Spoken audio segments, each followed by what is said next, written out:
and he sits me down and he's like, Noah, like, be the author and the creator of your life, but leave some pages blank for God. And I'm like, wow, okay. Because I had been so focused on like, what do I want to create? What do I want to make happen? It's like, what a relief to think, okay, God's got my back. I'm being intentional about what I'm desiring to create, but there's miracles that I don't even know that are going to happen in my life that God has stacked up, lined up for me. Today, I'm joined by Noah Lee. Noah is a commercial real estate broker, content creator, and natural bodybuilder who's deeply intentional about how he builds, trains, and leads. In this episode, we talk about discipline, commitment, faith, and mentorship, and what it actually looks like to build your body, your character, and your life with purpose while leaving space for God. Oh, well, welcome to the podcast. How are you doing today? What's good, brother? I'm blessed. Thanks for having me on. Yes, sir. I'm really excited for this conversation. So, Noah, if you could describe yourself in 3 words, what would those 3 words be? Man, powerful creator and leader. Yeah, like I'm up to things in this world and have cause in the matter and creating the life I want to create. Yeah, it sounds like you have thought that out. A lot of people have to take a little bit of time to think about that. Is that something you already knew? Hmm. I love that. I've been blessed to be around pretty successful people in my life, just growing up, and early on got connected with a very successful mentor who's in the thought leadership space. He's a life coach, and so I've learned a ton from him, and he's taught me just how to create a more intentional life. A lot of people are just flowing along, um, living this dream, this system that's been created, and like, why not be intentional about the life we want to create? And so, yeah, it's been a lot of seat time in just creating, and it just gives me life. Yeah, I love that. Something I noticed is you recently talked about how you only surround yourself with creators and people who are creating. Why do you do that? That's a great question. I mean, Chris Smith, he's over at Possibility. He's also kind of a thought leader, life coach. He thinks that like all that we can see when we're working by ourselves is limited to this, our perspective. But when we surround ourselves with people who can actually see into our lives and give us coaching, it just opens up what's possible. Like we can see so much more. And so I think it's just intelligent to surround yourself with people who have more money than you, have more experience than you, um, can just see more and speak more into where you're at in your life. And so um, I do that for that reason. And also for the reason of like, those people that are successful because they know other successful people. Yeah. So once you plug yourself in, it's like you're plugged into this massive network, this massive web of just success. And so that's just another intelligence play. Like, why not plug yourself into that? Because you never know what jobs, what opportunities will come up from just being connected and networking with these successful people. Yeah, 100%. So if everyone is trying to, get into higher circles and around more successful people, then how do you do it when, you're trying to get with people who are ahead of you? Hmm. Hmm.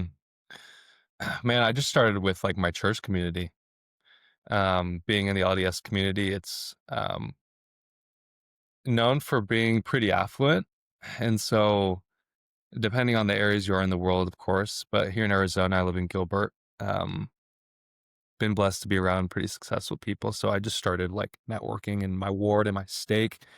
And then just them knowing people, hey, who do you know that I should also know? Who do you know that's highly connected in the valley? I just want to learn from that. I just like networking with successful business leaders in the valley. Yeah, so I start with church. School is an interesting one.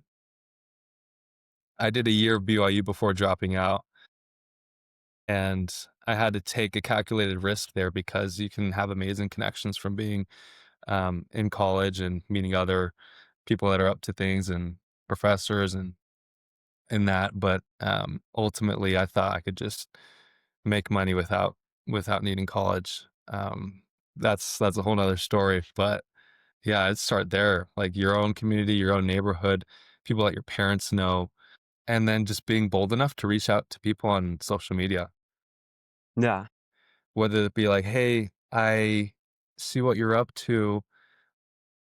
How can I be of service to you? Like, I just want to help you. Like, at no charge, I just want to learn from you." And so I've seen some people do that where it's like you just reach out and like shadow them essentially. So yeah, that'd be my answer. So it sounds like you go in trying to provide a value to the people that are ahead of you then? Right. Yeah. I just go in. So for what I do for work right now, and we can talk about my story, but I'm currently a commercial real estate broker.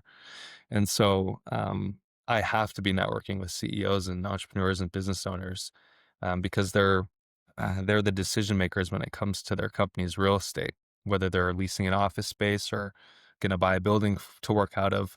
And like, I don't make it just about them hiring me for their real estate. I make it about going in and like learning their story. Like, I just want to hear, how did you get to where you are today? My greatest mentor tells me the greatest gift you can give another human being is to have them have an experience of being heard by you. So giving them this gift of like, I'm listening to you, I'm being a listener for you. Tell me about yourself. Like, no one experiences that very often, like truly listening and like from a place of actually being present, not just like, yeah, just like tell me your story, get it over with. Like, I want to be there with you, like asking questions from over where they are about their life. And when someone experiences that, it's just like this instant connection that create with someone, and they feel like we've been friends forever, or like people tell me all the time, "Hey, you remind me of me," and it's like deep down, yeah, I'm just relating to you, and it just feels familiar. And so that'd be my advice for meeting successful people, is just hearing their story initially, and then figuring out, how can I provide value? How can I serve you? Like, what connections can I make? How can I connect you to people in my network that already exists? And I just find life in doing that. Yeah. Yeah. So how did you end up getting into commercial real estate then? Mm. So I served a mission for my church and for your viewers who are LDS. Um, in our church, we serve a 2-year mission where we share the gospel with people all across the world, and you're assigned to a specific country to do so. And I went to Honduras, and as soon as I got back from my mission, I was like, all right, what the crap am I supposed to do with my life? Like, deer in the headlights, stressed out because, like I mentioned, I didn't pursue an education in like a formal setting at BYU. Like, I was just gonna make it happen. And so I did exactly that. I just started sitting down with all the successful people I knew. And one of them happened to be one of my mentors. And I sit down in his office. He calls it his temple of creation. He works with very successful clients on coaching their life and creating desired outcomes. And he sits me down and he's like, Noah, like, be the author and the creator of your life, but leave some pages blank for God. And I'm like, wow, okay. Because I had been so focused on like, what do I want to create? What do I want to make happen? It's like, what a relief to think, okay, God's got my back. I'm being intentional about what I'm desiring to create, but there's miracles that I don't even know that are going to happen in my life that God has stacked up, lined up for me to happen, to have. And so, about a month goes by of me just sitting down with successful people, learning from them, because I'm just trying to figure out what career I want to get into, what path. I had the sense that I wanted to get into sales after being on a mission and selling Jesus essentially for 2 years. And so I sat down with another mentor, and by the end of that meeting, I tell him, his name's Steve. Hey, Steve, I want to get into the world of sales. What would you have me know about that world? And he's like, I think your personality is great for it. I think it's a great place to be. You know what? Let me call someone right now. He whips out his phone. He's like, Blake, do you remember when we walked together this morning and you asked me if I knew any brilliant people or if I ran into any brilliant people to connect you to them? Well, I got them right here. And then he hands me the phone, and I'm like, Blake, I don't know who you are, but good to meet you. I also have no idea what's happening, but like, I'm Noah. And so then we start talking, and he's like, yeah, I'd just love to meet you, dude. I'm in commercial real estate. And so he has me over to his house and just same thing, like, dude, tell me how you got to be successful. And so he tells me his story and how he's solving this problem in the commercial real estate industry. Um, just so you know, it's a very backwards and twisted industry, very, very shady. And Mhm. it's because brokerages they represent landlords and tenants. And so it's like hiring an attorney that's working for the person you're suing. It's very backwards, very twisted.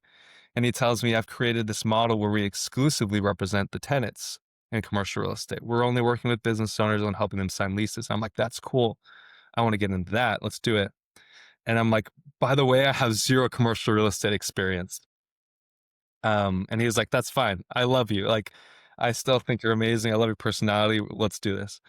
So that happened literally a month and a half after getting back from my mission. So talk about like a miracle.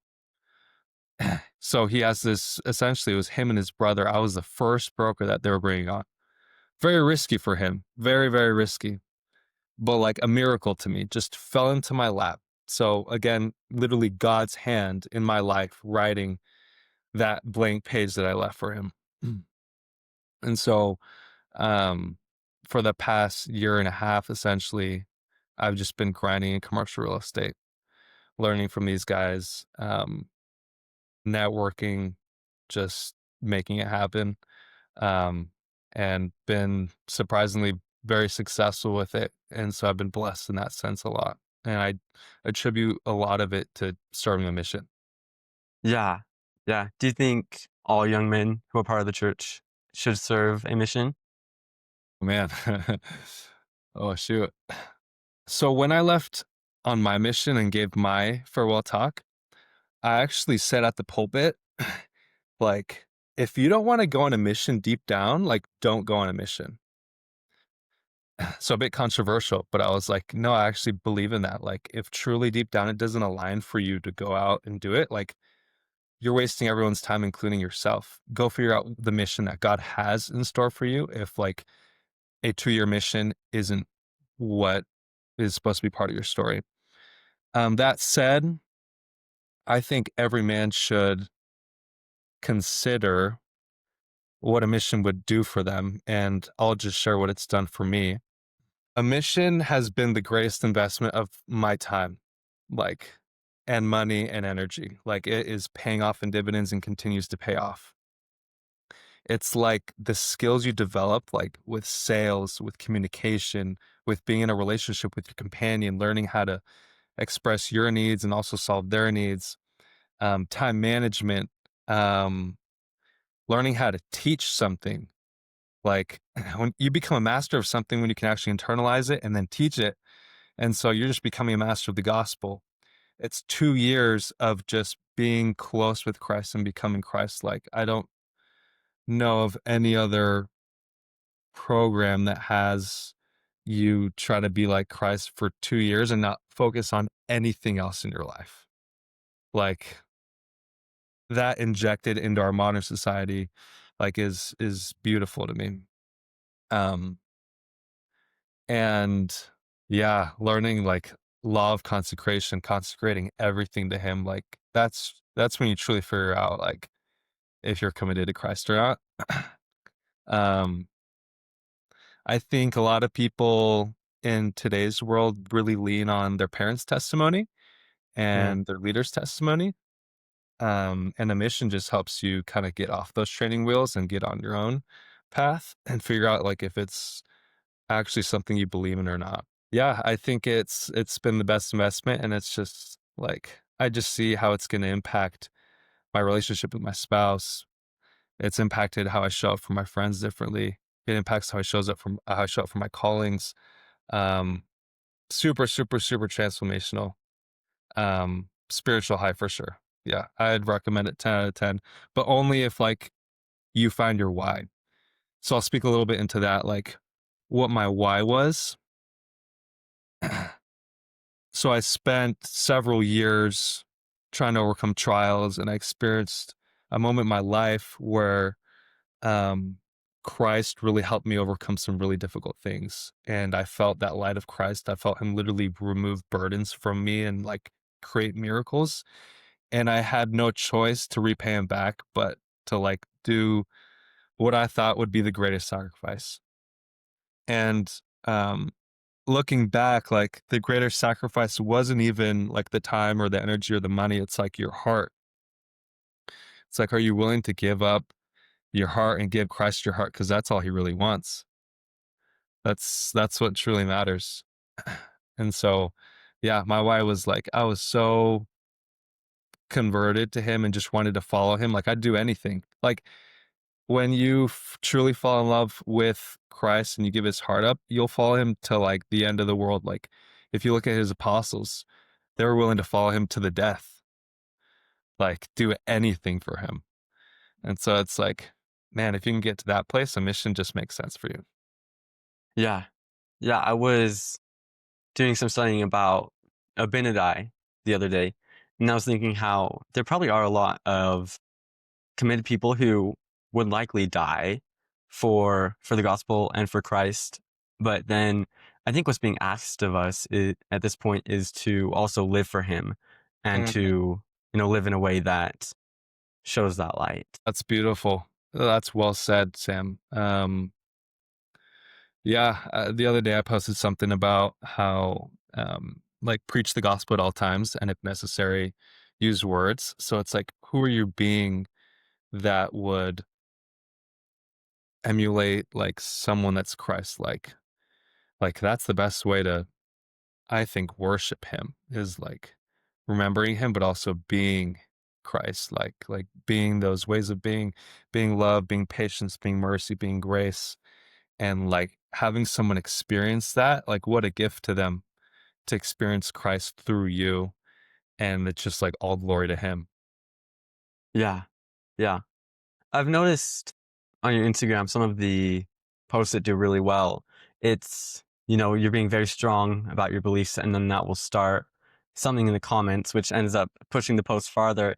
I've got to ask, is there an intentionality between that, like trying to get people to start talking in the comments? Because it seems to work really well and it gets, people talking about the gospel. Mm-hmm. Mm-hmm. Oh, I'll tell you the story of how I got into social media because before I've been like flying under the radar for so long. Like, not a fan of it, not a fan of posting, really sharing my life. Like post every once in a while, but um I went to a leadership conference in September and met a super successful individual. His name's Tyler Hall, and he runs a super successful podcast where he interviews people who've had extremely traumatic experience, like top podcasts in the world for this. And at this conference, I just felt like I should tell him like I was getting into content and wanted to do fitness content. It was something in the back of my mind, but in that moment when I met him, I was like, yeah, like I'm actually thinking about doing fitness content. When he asked me like, what are you up to in your life? And he's like, well, have you started? I'm like, no, I still got to figure out like what camera to use, like the editing software. I got to find a cameraman. I got to like figure out this whole social media thing. And he's like, no, you don't. You just start. And I'm like, what do you mean? He's like, you just start. Like, I want to create an agreement with you where you start posting on Monday. And I sit there, I'm like, okay, let's do it. And so on Monday, I announced like I was creating dope fitness content with powerful messages. That's all I knew. I didn't even know my niche very well. I just knew I wanted to make cool looking fitness content, but really connect powerful, meaningful messages. That's all I knew. And so I started posting boom, boom, boom, boom, boom daily. And I post for about a month and a week about. I'm super consistent. Really not knowing what I'm doing, figuring out as I go. And finally one pops off. And it's the one where it's like, wait, you're LDS/Mormon? And it's like, yes, absolutely. I haven't found anything else that brings me closer to Christ. And that just took off. It's at like 250,000 views right now. And like when I posted it, I didn't think it would pop off like that.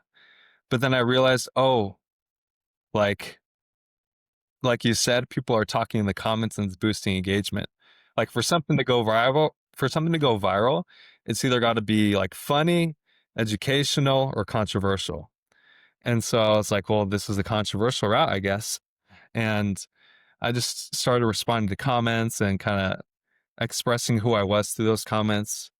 And that just turned into a part-time job. And I'm like, I can't be fighting these anti-Mormons in the comments. Like, I'll just let all my return missionaries do that for me if they want to. Um, and so uh, the intention isn't to create conflict. It's to spread the gospel of Jesus Christ. And obviously, there's opposition in all things. And in this case, the opposition is useful for me because it pushes the posts even further and creates more curiosity around the gospel. So every once in a while, I'll look to post something more controversial or repost that post, or just really be direct in that. But uh, yeah, it's been fun watching those kinds of reels blow up. And like, I didn't think I'd be doing like if you told me 6 months ago, hey, you're going to be posting fitness and faith stuff on your Instagram, and you're going to go from 600 followers to what almost 5,000 followers in just a few months. Like, heck no, dude. There's no way. But like again, leaving those pages open and blank for God to like write on and let Him insert His plan for you. Like, it's just beautiful looking back on it. Yeah. Yeah. You seem to be someone who is very intentional, with your time and with what you're doing. But then you're also talking about, leaving space for God. So what does that look like for you? Because, it's tough sometimes to leave space so that God can do work on your life, but then also pursue your goals. So what does that look like trying to do both of those things?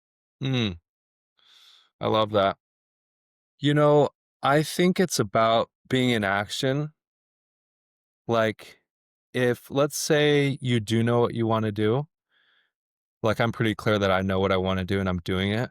As I'm being in action around that, I'm open to the possibility of what I'm doing leading me to an even greater possibility.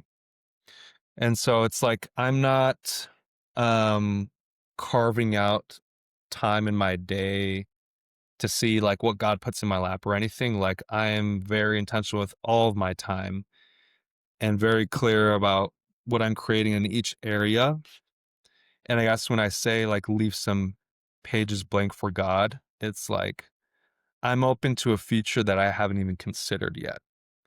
Like I recently got the prompting, you got to move to Scottsdale, Arizona. I'm in Gilbert right now, living at home, like financially, it'd be very wise to just stay at home and save all that money.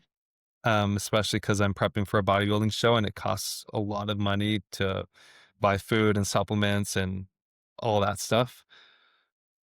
Um, but it's like I hadn't considered that before, but like I'm open to making that work if God wants me to. And so it's like being very intentional with what I've been given. The small, it's like that analogy of like, with more power becomes more responsibility, kind of like this life being a microcosm for what's to come next. Like, here's dominion over a few things, I'll make you ruler over many. It's like, can you become a ruler of what God is giving you currently? Because something great is coming. Like on my board, I had written a few months ago, like, like something big is coming. And like seeing like the tip of the iceberg right now with like my impact on social media and just other opportunities taking off, like I'm open and I think everyone should be open to something big is coming in your life and like you ought to be preparing now for it. So that's what I mean by pages blank for God. Yeah. Yeah, I like that. I've always not always, but kinda recently thought that it's like a car and, maybe God's got the steering wheel, but you gotta be putting the gas on, and so you drive, and then he can take the lead, but the car's still gotta be moving, you've gotta be taking action and moving forward. Absolutely. Yeah, like if you look at Christ's life, Christ wasn't like sitting in his house like he's like an omniscient, omnipresent, like just very powerful being, and he could just heal people from miles away if he needed to. He could see them, he could do whatever he needs to do. But he decided to be out and he's in action. He's healing people and like being in situations where God can bring other people to him to serve them. And so it's like even Christ is being in action, like he's not sitting back and waiting for God to bring people to him or for him to be put in circumstances where he can show that he's the son of God. It's like his life is the epitome of what it means to be a creator in this world. Yeah. Yeah. So kinda talking on taking action, you're clearly taking a lot of intentional action towards the bodybuilding competition you got coming up. What does the process look like for you? What's the daily and the boring stuff that no one sees? Snap. Yeah. So I've been into fitness for about 10 years now. I started in high school in a weightlifting strength class, specifically created for soccer players. And so a lot of explosive lower body strength focused. But I started getting hooked on like, oh shoot, like my veins coming in, like my muscles are starting to like grow, like I can see striations in my shoulders. Like as a sophomore, I think I was benching at least like 225, just like addicted to like the climb and just like progression in the gym. Um, and I wrapped up that season of my life and then just started going all in. So for the past 6 years of just like aesthetics, like I'm just looking to build muscle, stay lean, going for that like V taper look. And in the past probably 6 months, I had just been getting so many compliments like, hey, like, when's your show? And I'm like, dude, what are you talking about? Like, I'm not competing.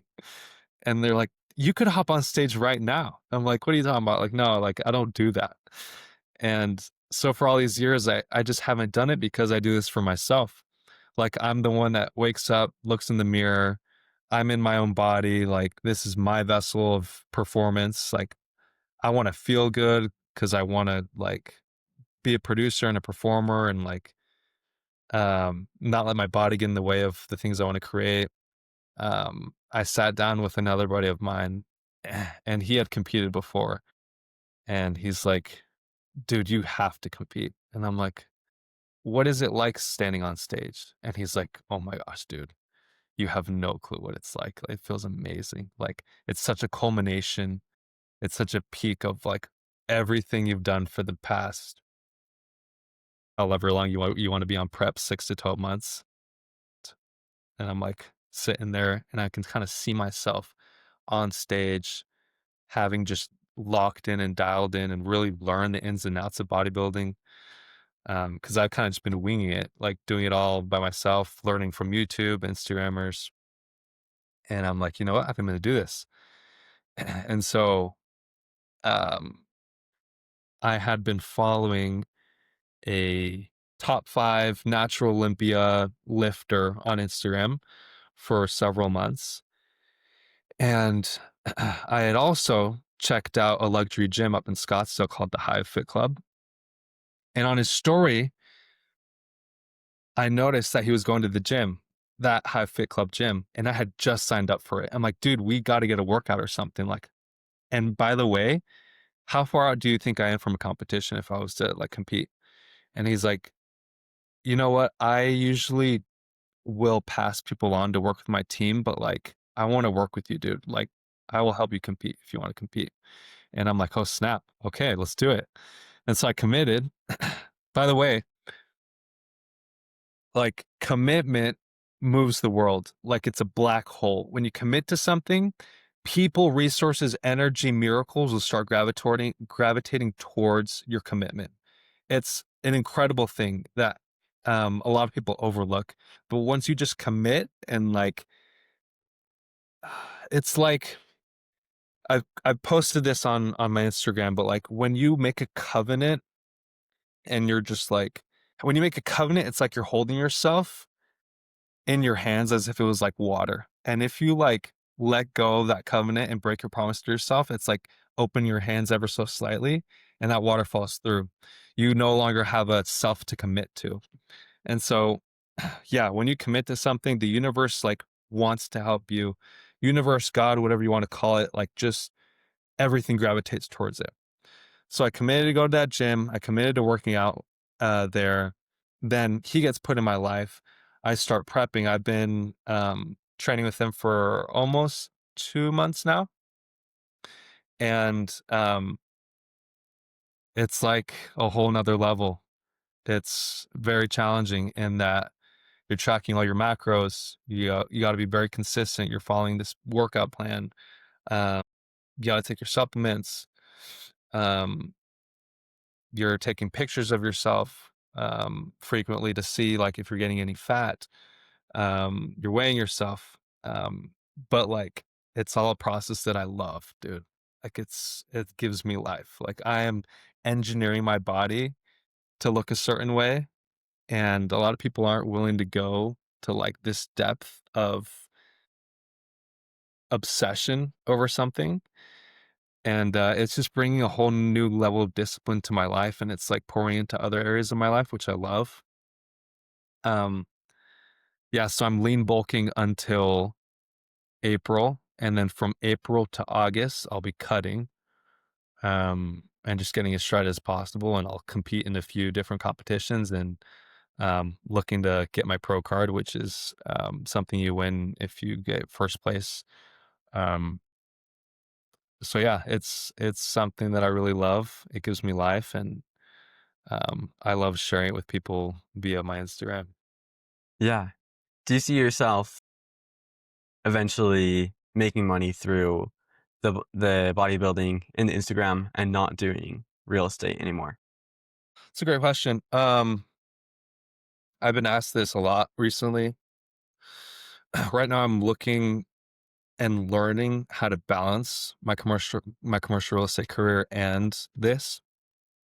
Some people are like, "Are you doing this full time, like this influencer stuff?" And I'm like, "No, like I actually I'm doing the exact same thing I was doing. I'm going to the gym, but I just happen to set up a camera, and then on the weekend, I take all my clips, I edit them all out, and then I schedule them to get posted." So it's like a 4-hour thing that I do on the weekends. Like it's just a hobby. It's for fun. Like I'm not going crazy about this and giving my whole life to this. I asked that question to one of my mentors, like, how can I start monetizing this? And he's like, dude, don't even worry about the money. Stay committed to your intention. And like money's just downstream from that. Like you ought to be committed to a much higher purpose than that.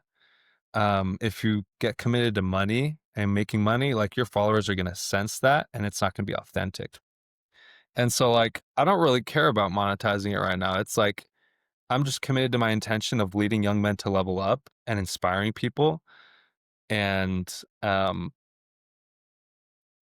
kind of showing this art that I've created through my body. And if money comes from that via like sponsorships or affiliate programs or ambassador programs or like my own merch or whatever, like that's great. Like I'll take it, but it's like not the main intention.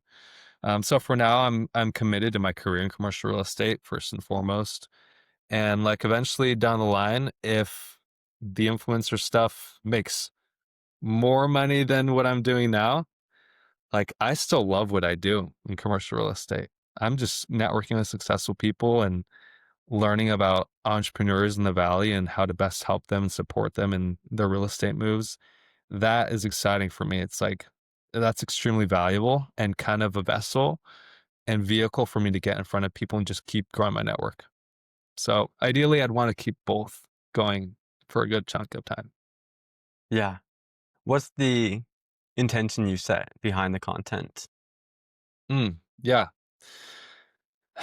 So it's to lead young men to level up. Um, and the higher purpose behind that, there's a few levels to this. So initially, it's to inspire young men to level up. And what that is doing is creating the next generation of men.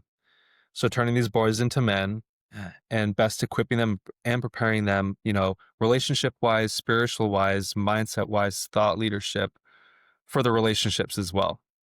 And so, in a way, in serving these young men, I'm also serving the feminine. I'm serving their future spouses, partners, the females in their life. And in doing that, I'm also blessing the next generation of kids that they're going to have. So I'm creating families here, powerful families, changing lives here. And that gives me a lot of life. And so it's this ripple effect. I think I posted something about it like just one drop of water in a river can change the whole course of a river. Like, like if you go to your pool and you scoop out, a cup of water from your pool, like you might not notice it, but there's a bunch of cups all put together into that pool. So you scooping that just changed the entire pool. It's like us as human beings, we matter in the sense that we are like physical matter in this universe.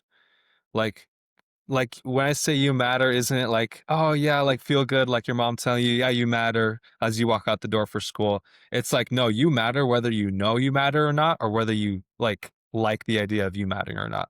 Like you are literally taking up a space in the universe and like you can't do anything about that. And so it's like, since you are a part of this universe, you have something to do with all of it. Like you're moving through this world, you're creating, you're causing this ripple effect. And so, why not be intentional about that ripple effect you're creating? Um, and that's what I'm doing right now. And I think social media is such an exponential and powerful tool when used wisely for purposes like that. Yeah. Yeah, that's something I've been thinking about too, is that, the young men, they're going on these apps anyways. And, partially I don't want to encourage people to be going online more, but if more quality content can be put out there that will help them to actually level up, then I think it's a good thing and it's a tool just like anything else. And you gotta use it right. Yeah, absolutely. I personally don't scroll anymore. And Yeah. so I'm right there with you. Like, I don't want to encourage someone to scroll because it becomes a, synthetic form of dopamine and you're not getting out and getting the connection, getting the movement, getting the discovery, getting the relationships that you need if you're scrolling on Instagram, TikTok. And so it's like, ideally, I'd want to inspire someone to get off of it. Yeah. And like part of the leveling up is getting away from all the synthetic dopamine parts of your life. So I'm right there with you. Yeah. Yeah. So commitment, you've talked a lot about commitments. What advice would you give to someone who is kind of in a negative loop where they're not keeping commitments they've made to themselves Mm, and yeah, they just keep, getting the fast dopamine and it's a negative feedback loop? mm, mm. Oh man. It's funny. I out of all my relationships, like I will be my word with people, with everyone else, and I'll struggle most with myself. It's like if I set out to be at the gym by a certain time, I might be a few minutes late with myself. But like if I'm supposed to be there at 6 a.m. to meet up with a buddy, I'm going to be there at 6 a.m. So that fascinates me. And I'm very authentic about that inauthenticity I have that like I set out to be someone who is a man of their word. But I also have space that like it's something I'm working on. Like I give myself space to continue to progress in that domain of keeping my word with myself. Especially like creating agreements with myself. I think it's what you're alluding to, like these commitments that that we create with ourselves, why do so many people fall through with them? And I think it's because like there's no accountability. Like it's only you and like there's no consequence. uh, Or so you think. It's like every so language fascinates me. Language is like thoughts, like our even our body language and the words we say. And I see it as like almost a currency. It's like gold. And so it's like, what if I brought myself to my word, my integrity, as if like my words were actually gold, like they were worth something. And so it's like when I say, yeah, I'm gonna be there at 6, that holds a lot of value. Like people know like I'm gonna be there no matter what at 6. Um, and then you're just losing power with yourself when you say you're gonna do something for yourself and you don't do it. It's like you can't even count on yourself, and you just lose power. So I'll speak a little bit more into that if something else comes to me. But yeah, that's what I'd say around it. Do you think it's almost like a muscle where you gotta repeatedly keep commitments to yourself and build that data set that you are who you say you are and, you do the things that you say you're gonna do? Mm, absolutely. Yeah. And like you can start with little things, setting small habits, waking up at the time you said you would, um, finishing a workout that you set out to finish. Like I'm, I'm very clear when I do my workouts, like no one else is counting my reps and no one else knows if I actually finished my workout or not, but I'm the Yeah. only one. And in that domain, I never fall short. Like I'm very, very, very clear. Like I am committed to that. Um, Even when it comes to like going out on dates with girls, like if I tell them I'll be there at 7 p.m. to pick them up, like I'm being there at 7. And if I happen to be late, like I'm letting them know in advance, hey, I'm running 15 minutes late. And so when someone like experiences that, and even like in business, like showing up to meetings on time, doing what you said you would, it just leads to this trust that they grant you, like, oh, he was so calculated and so concerned about just the time. I think I can trust him with even bigger things coming down the future, like my business or like my lease or like a relationship. So it's just like power. It just puts power into relationships and creates performance. Yeah, 100%. You've talked about, mentors a couple times. How often are you meeting with mentors? Hmm. Um, at the beginning of like my exposure to mentors, like I wanted to meet them with them pretty frequently, like maybe once every quarter, um, and really learn from them, and that was useful. And then I got to a point where like I'm my greatest mentor. Like everything you need in this world's already inside of you. Like you came pre-packaged with this seed. Like deep down, you know what you have to do. You know what you want. And so when I realized that, it was like, okay, I don't need to meet with these mentors. So that released me from that belief. But like I'll still meet with them because I think it's useful and I want to create with them and they have connections and I just like being around successful people. And so like I'd eliminate that if you have that going on. Like you don't need a mentor in your life. Like you're your greatest mentor. um, but I would meet as often as you possibly can and have multiple mentors. Um, Mentors in different fields, mentors for different areas of your life.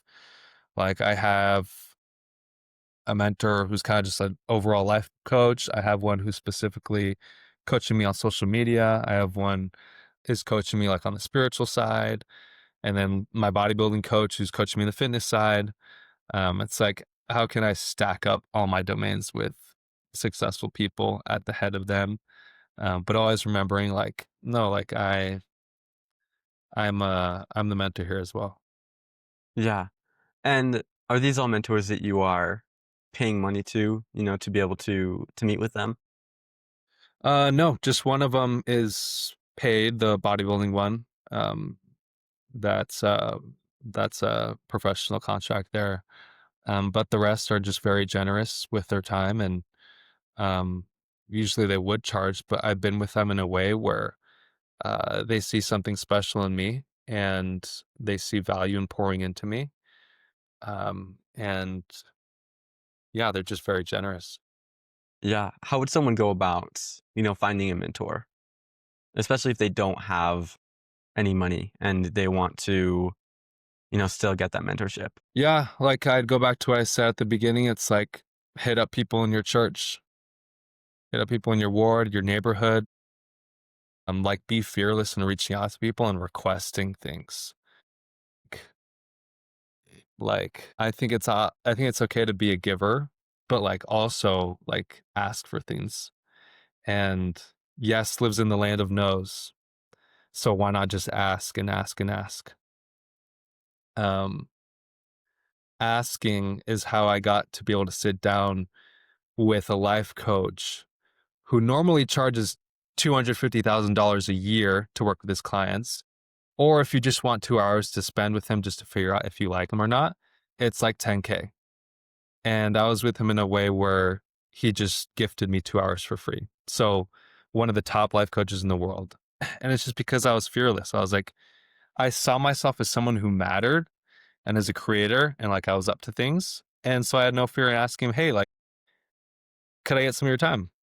And so it's like just starting to ask, being fearless, hitting up people. It's if you're LDS, hitting up your bishop. Hey, who do you know that's successful I should meet with? Your stake president. Who do you know that's successful I should meet with? I'm looking to network. They know everyone in the ward. And usually bishops and stake presidents are successful, so they know other successful people that aren't LDS. Um, that's the way I'd go about it, man. And then just DMing people on Instagram fearlessly. And then just finding circles and networks. I'm currently creating a network on social media for young content creators and actually connecting them to mentors. So it's funny you mentioned that. I literally just created this 4 days ago, and like it's already up to almost 100 members, and it's a place where young content creators who don't know what they're doing, kind of Mhm. know what they're doing, or maybe do know what they're doing, to relate to other content creators that are young that want to blow up in 2026. And I'm looping in successful people, successful influencers on social media to come in and teach us. It's all free. So that's like finding communities like that is very useful. Um, but just being in action, dude, you never know who you're gonna run into and who God will put in your path. Yeah, 100%. Well, this has been really fun to talk to you, Noah. For the last question here, if someone wanted to make 2026, the year of growth, the best year yet, what would you tell them to do?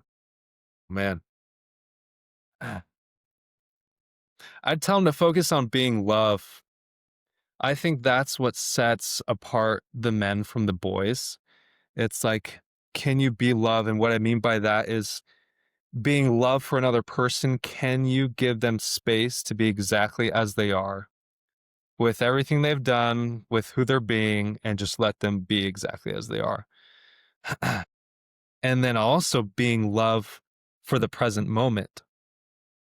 So, what I mean by that is like giving the moment space to be exactly as it is, not wanting to change it, accepting it. And if I'm committed to a different future and upgrading the future, like, sure, that'll happen in the future. I'll create that. But like right now, the moment's the moment. And like, what a gift. I don't even want to change it.